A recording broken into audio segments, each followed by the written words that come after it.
And we are live.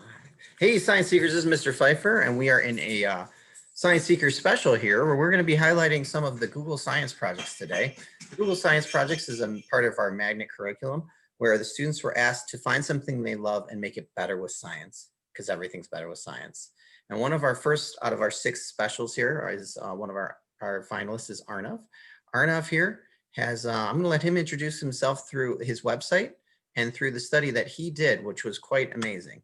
So this is the beginning of his website, and we'll put that in the link in YouTube so you guys can definitely view it and see it in more detail. And in this, what I really like to show you is his summary, and then we have Arnav here for a couple questions to just highlight some of the great work that he has done. So let's start off with his video explaining his experiment that he did to make something better with science. Hello, my name is Arnav Patel. I'm 13 and I'm from Schaumburg, Illinois. I'm in the 8th grade at Meade Junior High School, and ever since the coronavirus lockdown started, I've been spending more and more time interacting with nature.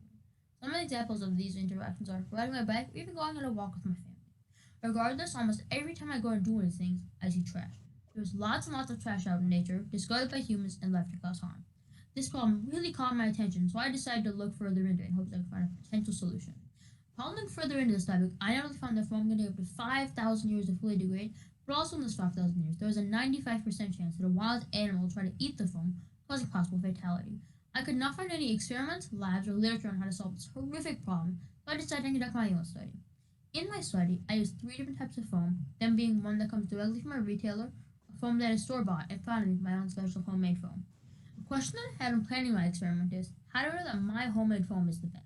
Because of this, I took my base formula for my foam and changed certain aspects of it in order to make the best foam possible. I tested this by measuring the carbon emissions in a single day while in an environment that mirrored nature. From this, whichever foam emitted the most carbon dioxide was the foam that degraded the fastest. With that out of the way, I still needed to find a way to test the usability of the foam, not just the biodegradability. Because of this, I decided to test tensile strength and density. With these 2 measurements, I could accurately predict the foam that performed the best while still being safe for the environment. A big shout out to my science teacher, Mr. Pfeiffer, for letting me borrow some of his lab equipment to conduct my experiment. Through doing this experiment, I found that my biodegradable foam was the best, losing 4/100ths of an inch in a week, while the others didn't change at all. The winner of the tensile strength test was also my homemade foam, withstanding 4 newtons. With foam, you don't want tensile strength, the less the better. The winner of the density contest was, again, my homemade foam with a density of 20.1 grams per inch cubed. Because of all this testing, I am able to conclude that my foam is the best option, factoring tensile strength, density, cost, and most importantly, biodegradability. Thanks. Awesome. So you made your own foam, huh? Yeah. That's crazy. How'd you go about doing that? Like, what'd you do to make it? Well, I originally started researching different types of biodegradable foams that were already made, but in that, I always found that something was always wrong with it, whether it be that it's not fully biodegradable, it's really bad to use. So, what I did is I took one of these formulas and I researched some different materials that would allow it to basically be biodegradable and still usable. And a bunch of those ingredients I found were in a common type of glue, which is the type of glue that I used in my formula. And with this glue, I also needed some sort of binding material. And I researched and I found that the most biodegradable, easiest material to get was discarded newspaper. So I did a lot of different testing, tweaking stuff, and changing different formulas. And eventually I came to one base formula, which then in my pre experiment, I made 6 different types of and then tested to see which one was the best. That's awesome. Can you elaborate a little more on how your project is making the world better with science? Like, what exactly why do I care about the foam? Basically, because every year there's millions of tons of packaging foam wasted and left in the environment. And not only does this increase global warming, but it also makes it so tons of different organisms in nature will try to eat the foam, and that'll cause them to die. So, because of this, I wanted to find a solution. My foam is not only biodegradable, but it's also safe for animals to eat, making it so that the world can be better with science. Awesome. Okay.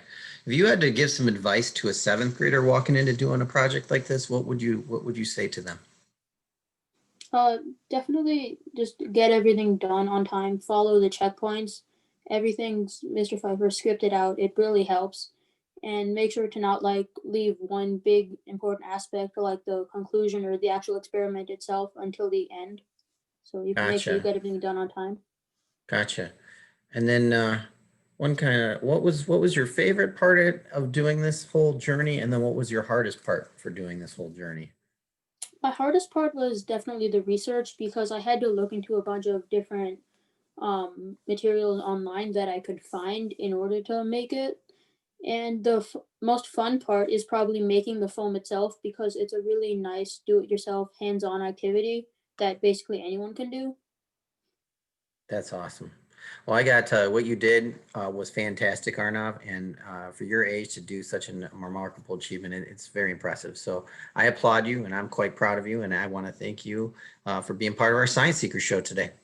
Thank you. All right, take care, guys. Everything's better with science. Best of luck, buddy.